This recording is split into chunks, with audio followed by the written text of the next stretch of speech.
A covidolatria se transformou em uma seita. Aqui vão os meus apontamentos sobre 2020, o primeiro ano da covidocracia. A quem interessar possa. Aprendi um monte de coisas esse ano enquanto indivíduo, mas principalmente como cidadão brasileiro vivendo em plena ditadura do coronavírus. Em primeiro lugar, aprendi que são pouquíssimos os indivíduos que resguardam e valorizam de fato a liberdade. Da mesma forma, aprendi que a sociedade está repleta de homens que se comportam como crianças histéricas e ensimesmadas, que acham que o Estado é a sua mamãe e o governo é o seu papai, e ambos devem fazer tudo o que for possível para resguardar sua segurança. Para isso, vale até mesmo exigir a total supressão das liberdades individuais de terceiros e, se necessário for, vale também empregar o uso de violência agressiva contra pessoas pacíficas e inocentes. 2. Nossa sociedade está saturada de homens covardes e medrosos, que têm medo de tudo e se escondem debaixo da cama por qualquer calamidade, seja ela real ou imaginária. Esses pobres coitados obedecem ao Estado e às autoridades, não importa quão irracionais ou estúpidas sejam as ordens proferidas pela classe política, como cachorrinhos dóceis e subservientes, sem jamais contestar ou questionar coisa alguma. 3. São pouquíssimos os indivíduos verdadeiramente aguerridos, inflexíveis e corajosos que estão dispostos a bater de frente contra a tirania. Isso porque vivemos em uma sociedade de homens terrivelmente emasculados, hábeis em chorar, resmungar e berrar como criancinhas histéricas sempre que suas vontades não são feitas. 4. A grande maioria das pessoas não pensa, não analisa, não pesquisa, não questiona, não raciocina. Apenas seguem ordens como autômatos pré-programados pelo sistema. 5. Os covidiotas realmente acham que o pânico, o pavor e o medo que sentem lhes dá autoridade sobre terceiros, e licença irrevogável para exigir do Estado a total erradicação das liberdades individuais de toda a população.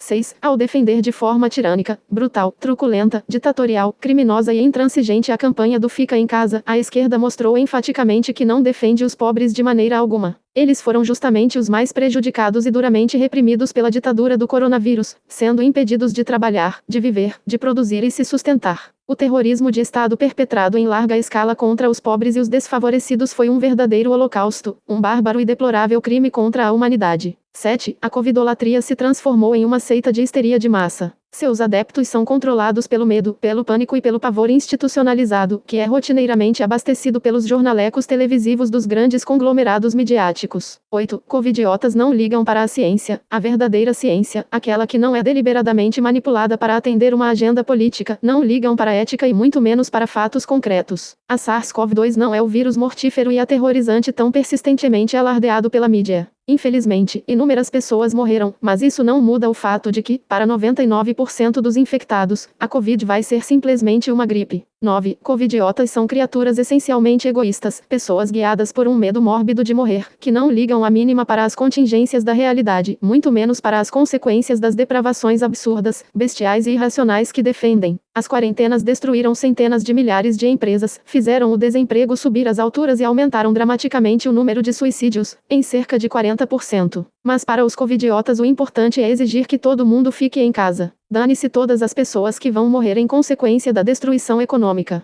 São vítimas desconhecidas, danos colaterais insignificantes, que podem ser ignorados e convenientemente varridos para debaixo do tapete. 10. As pessoas realmente exercem uma fé cega e irracional no sistema e em tudo aquilo que compõe sua estrutura. O Estado, a classe política, os burocratas do governo, os corporativistas de conglomerados onipotentes. Elas genuinamente acreditam que o bem-estar geral da população, e não lucros obscenos, clientelismo político e expansão do poder corporativo, é a prioridade do sistema. 11. Jornalistas e intelectuais, em sua grande maioria, não passam de idiotas úteis do sistema. Eles contribuem incansavelmente para o emburrecimento generalizado das massas e trabalham ativamente contra os interesses da população e do cidadão comum. Odeiem esses vermes pútridos, depravados e vendidos de forma intransigente com um ódio colérico e virulento. 12. O emburrecimento das massas levou as pessoas a confiarem cegamente no sistema. Por essa razão, elas não exercem mais a desconfiança, a dúvida, o cinismo e o ceticismo. Elas viraram zumbis irracionais programados para obedecer e odiar quem se atreve a pensar e ir contra a multidão. 13. Quarentenas e lockdowns foram atos de terrorismo econômico praticados diretamente contra empreendedores individuais, profissionais liberais, ambulantes informais e pequenas e médias empresas. As grandes corporações puderam continuar normalmente com suas atividades. 14. Quarentenas e lockdowns foram basicamente declarações de guerra do sistema contra os pobres e a classe média.